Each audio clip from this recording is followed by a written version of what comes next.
Good morning, everyone. What is today? It's Wednesday. It's not Wednesday. It's Tuesday, April 30th, 2024. It's 9 a.m., which means it's time for our Mindful Moment. I'm Dr. Jonathan Zenz. I'm the senior minister here at Unity of Tucson. Unity of Tucson, of course, is a loving and inclusive spiritual center here in Tucson, Arizona, where we celebrate the good that is life. And we encourage people to find a personal purpose, to develop a spiritual path, and to master spiritual understanding. That's what we're here to do. And we do this rooted in the principles of New Thought, which is the umbrella under which Unity falls, the conscious metaphysical practices of New Thought. And I come to you every single weekday because it's part of my spiritual practice. And what I have found is that a consistency in my spiritual practice has enhanced the quality of my life. And so I share that with you. Now, whether you're watching live or on the replay, I would love for you to post a comment and let me know that you're here. I will, of course, offer my reminder to say, you are love, you are light, you are life, you are magnificent. And I am so grateful that you shine your light and share your magnificence. Thank you for doing that. So a couple things that have come up for me is thinking about today being the last day of April this year. And this April, we have had a theme here at Unity of Tucson. The theme has been flow. And then what just popped into my mind just in this moment is that the irony of our theme being flow. And last week, I was living with the experience of congestion. I've talked a little bit about that already, so I don't need to go back into that. But part of the thing about flow is to really look at it. What is it that we are resisting in our lives? And sorry, I've got a lot of little buggies that are saying hello to me today. And I found this quote by Eric Butterworth in his book, Discover the Power Within You, that opens us up. That opened me up, and I'm going to invite you to consider that it may open you up to a really simple understanding of what it is to be in the flow. He wrote this: the best conductor of electricity is the substance that is least resistant to the flow of the electric current. Likewise, the best conductor of divine power is the person who is non-resistant to the flow of divine power. This attitude comes from a conviction that God is the answer to human needs and a willingness to allow ourselves to submit wholeheartedly to the flow of spirit in and through us. That kind of simplifies and sums up the whole month for me. And oftentimes what I think about is really looking at the ways in which I live in any continued state of resistance in my life. Because if I'm in any resistance in my life, well, the answer is I am not allowing myself to be in the flow.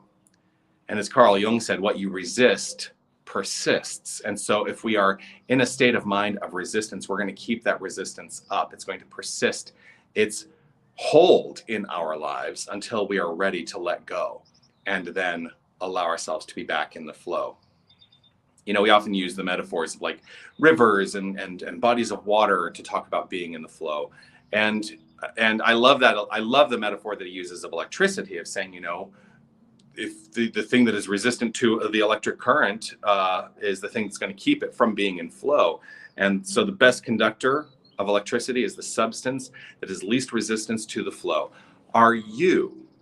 Can you adopt a frame of mind, a consciousness, a feeling tone within you that invites you to be the best conductor of divine source?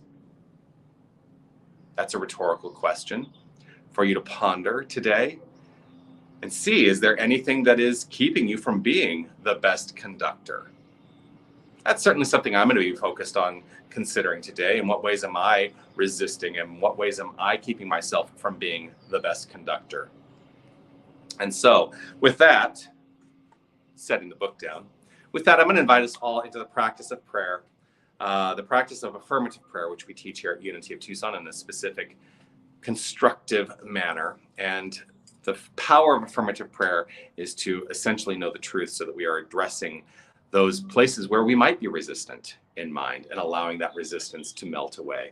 rooted in the knowledge of being divine source. So if it's safe and comfortable for you to close your eyes, I invite you to do so. It is not a requirement, as I say. It is simply a practice which works for me. And so if it works for you, you're welcome to join me in the practice. As I close my eyes, it is an invitation to relax, to easefully allow, and to begin to prepare mind and heart for this spiritual practice. For as I turn the attention away from the external circumstances, it is an invitation to look to that which is within, the inner source, the inner cause, the inner light, that point from which all things flow forth into expression. I let my mind be focused there. And I know that in that, there is no resistance. There is only the flow, the infinite flow.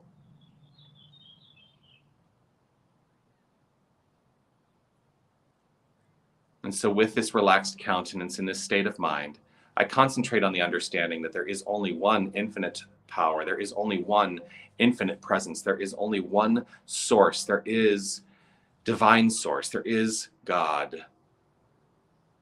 There is nothing else. There is God and there is nothing else. And holding firm in this resolve, I choose to meditate upon this idea now that there is only God, and so that must be the wholeness of me. While I may accept that I am not the wholeness of God, the wholeness of me is God. For there can be no separation from the infinite. There's only love, life, light, peace, power, beauty, joy, understanding, wisdom. There is magnificence, and this is who and what I am. This is who and what we are. For we can never be separate from the infinite magnificence. And so I let go of any resistance in mind to this idea, to trust that in allowing that resistance to dissipate, that I'm opening up to be a conductor of divine spirit. And so everything in my life is the conduct of divine spirit. And in recognizing this, I welcome the conduct to be rooted in kindness, in love, in harmony, in respect. And that for me is what it is to be in the divine flow, an expression of divine wholeness. And so with gratitude and appreciation overflowing from within for this understanding, for this acceptance, and for this expression of wholeness, knowing that it is the flow of the divinity expressing by means of me, every aspect of me. I simply let it be. I relax, I trust, I know, and affirm it as so by saying, and so it is. Amen.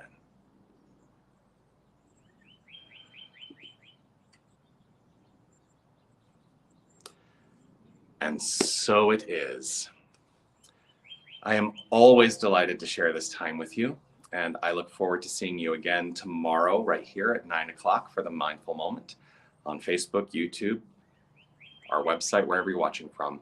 If you'd like to know about what's happening here at Unity of Tucson, go check out our website, unitytucson.com. Lots of stuff coming up. We've got our Sophia Women's Group on Saturday at 10 a.m. We've got Dance Zen on Saturday at 6 p.m. Sunday celebration, Sunday meditation, the Mindful Moment. We got all kinds of stuff happening here all the time. Of course, we have our Wednesday afternoon prayer service as well. If you want to join me here in person at 12:30 in the prayer room at Unity of Tucson, you are welcome to join for that. A beautiful opportunity for 20 to 30 minutes of contemplation and prayer and consideration.